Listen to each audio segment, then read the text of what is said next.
भारत गौरव आचार्य श्री पुलक सागर जी गुरुदेव के प्रवचन और लेटेस्ट धार्मिक भजन व कार्यक्रम निशुल्क देखने व सुनने के लिए हमारे YouTube चैनल जीन शरणम मीडिया को आज ही सब्सक्राइब करें और सबसे पहले देखने के लिए बेल आइकन पर क्लिक जरूर करें।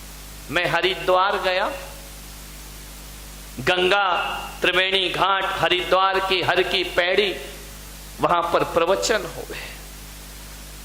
त्रिवेणी ऋषिकेश भी गए, हर की पैड़ी पर भी गए। कितना सुंदर वह दृश्य है, दोनों तरफ गंगा बह रही है, बीच में एक हर की पैड़ी बनी हुई है। वहां जब गए तो लोगों ने कहा कि महाराज क्या आप गंगा स्नान नहीं करेंगे? दिगंबर संत तो करता ही नहीं। वहां के महंत ने पूछा कि क्या जैन लोग गंगा को नहीं मानते हैं? क्या जैन लोग सूरज को नहीं मानते हैं? क्या सूर्य को अर्घ नहीं चढ़ाते जैनी लोग? मैंने कहा चढ़ाते हैं। तो बोले गंगा को नहीं मानते? मैंने कहा मानते हैं। तो बोले आप स्नान क्यों नहीं कर रहे हैं?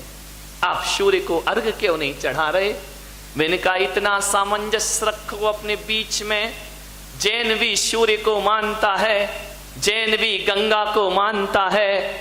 फर्क थोड़ा सा इतना सा हो जाता है कि हमारे मानने के तरीके अलग हैं और तुम्हारे मानने के तरीके थोड़े से अलग हुआ करते हैं। जैन दर्शन में, जैन साहित्यों में लिखा हुआ है, गंगा जब गंगोत्री से निकलती है, उद्गम होता है, उस गंगा का वर्णन किया है। वह गौमुख में प्रवेश करके अकृत्रिम चैत्यालय के जिनराज की वंदना करती है। वह अकृत्रिम चैत्यालय में भगवान के ऊपर से जब गंगा जमीन पर आती है तो एक बात ध्यान रखना, जो जल हमारे तीर्थंकरों के ऊपर से गुजरता है, जैनी उसे जल नहीं गंधोदक मान के पूजा करते हैं। और एक बात याद रखिए कि जिसको जैन गंधोदक मान लेते हैं, जैन उस पर पैर नहीं रखते, बल्कि ऐसी गंगा को माथे पे सजा के रखा करते हैं, उसमें स्नान,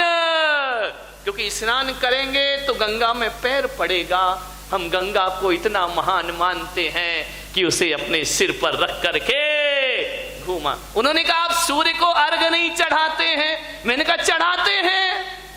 तो बोले हमने तो किसी जैन को अर्घ चढ़ाते नहीं देखा।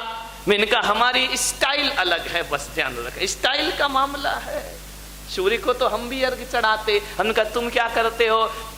बोले हम गंगा में प्रवेश करते हैं, नहाते हैं और जल लेकर के सूर्य को अर्घ तर्पण करते हैं। मैंने कहा ये भी कोई पूजा हुई भाई? गंगा का जल लिया और गंगा में ही चढ़ा दिया। अरे इतनी ईमानदारी तो रखते कि अपने घर से एक लोटा पानी तो लेकर आते। लेकिन चलो वो उनकी परंपरा है, मैं उसका हृदय से सम्मान करता हूं, मैं कोई उन पे कटाक्ष नहीं कर रहा हूं। ध्यान रखना, मैं उनकी भावनाओं की कद्र करता हूं।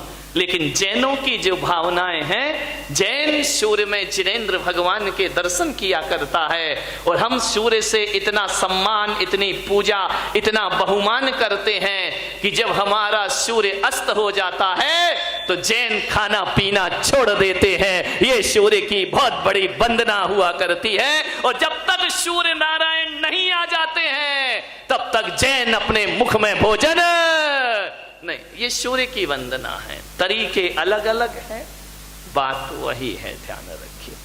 हमारा प्रेमी, हमारा परमात्मा हमसे बिछड़ जाए और हम खाना खाते रहें, ऐसा कैसे हो सकता है? जैन लोग सूर्य के बिछड़ने के बाद अन्न जल का त्याग कर दिया करते हैं। मैं जैनों की बात कर रहा हूं, ये आर्टिफिशियल जैन नहीं तो आजकल नकली जैन बहुत ज्यादा हो गए हैं। वो दिन खाएं तो खाएं, रात में भी खा रहे हैं, और रात में खाएं तो खाएं, ऐसी नादानी है कि नींद में भी खा रहे हैं। कई तो ऐसे कि मसाला दबा के ही सो जाते हैं। ध्यान रखना, पान मसाला दबा है, नींद आ रही है। ध्यान रखिए मान्यवर, एक मुसलमान समाज ने अपनी पहचान नहीं खोई। आज भी मुस्लिम जुम्मे का दिन आता है, शुक्रवार आता है, यदि सड़क पर भी मुसलमान खड़ा है और अजान का समय हो जाए तो मुसल्ला बिछा करके नमाज अदा करने लगता है। ये शिक्षा एक मुसलमान से सीखना चाहिए, हिंदुओं को सीखना चाहिए, जैनों को सीखना चाहिए। ध्यान रखिए, सच्ची खुदा के प्रति क्या आस्था होती है। मैं तो कहता हूं कि मुसलमान समाज में एक सबसे बड़ी अच्छाई यदि कोई है तो वो यही है कि वह अपने ईश्वर, अपने खुदा को हमेशा स्मरण में रखा करता है। ध्यान रखिए, ये शिक्षा एक मुसलमानों से सीखना चाहिए कि भगवान के प्रति कैसी आस्था हो। एक पढ़ा लिखा मुसलमान भी टोपी लगा करके नमाज अदा करता है। ध्यान रखिए, आज उसकी दाढ़ी और टोपी को देखकर आप कह सकते हैं कि मुसलमान जा रहा है। ध्यान रखिए, ये सीखो उनसे। मुसलमानों की बुराइयां करने से कुछ नहीं होता है। एक कौम दूसरे कौम की बुराई करे तो इससे कोई आप आदर्श व्यक्ति नहीं बन जाते हैं। मैं तो कहता हूं जिस कौम के पास जो अच्छाई हो उसका वर्णन होना चाहिए, उसका सम्मान होना चाहिए। क्या आस्थाएं हैं उनकी, विचार करिए। अभी मैंने देखा महाराष्ट्र में पहली बार, यहां तो सदियों से चल रहा होगा, संत ज्ञानेश्वर की जो पालकी निकलती है, लाखों लोग सड़कों पर आकर आस्थाएं व्यक्त किया करते हैं। इनसे अनुकरण करो अपने जीवन में। ध्यान रखिए, इनसे सीखिए कुछ। यदि सेवा सीखना है, कैसे सच्चे हृदय से सेवा की जाती है, तो ईसाई कौम से सीखो कि सेवा कैसे की जाती है। निस्वार्थ भाव से मदर टेरेसा कोढ़ियों की गलित कुष्ठ की उंगलियों में अपने हाथ से मलहम पट्टी किया करती थी। और मान्यवर, हम तो ऐसे महान कौम के लोग हैं कि किसी के जख्म को देखकर हमें घृणा पैदा होती है। ईसाइयों से सीखो सेवा क्या हुआ करती है। ध्यान रखिए, हम इतने महान लोग हैं कि हम मंदिर के बाहर जूते बड़ी मुश्किल से उतारते हैं। बड़ी कौम है, जैन समाज है, मोजे पहन के अंदर चले जाते हो। मेरे कमरे में आ जाते हैं लोग मोजे पहन करके। नमोस्तु महाराज, ध्यान रखिए। अरे अपने भगवान और अपने गुरुओं के लिए क्या आस्था होती है। यदि सीखना है तो किसी सरदार से सीखिए जो दूसरों के जूते में पालिश भी कर दिया करते हैं और अपने हाथों से जूते उठा करके रख दिया। सीखो इनसे। ये कौम है, ये वो समाज है जिनमें कोई ना कोई अच्छाइयां सब में हुआ करती हैं। ध्यान रखिए।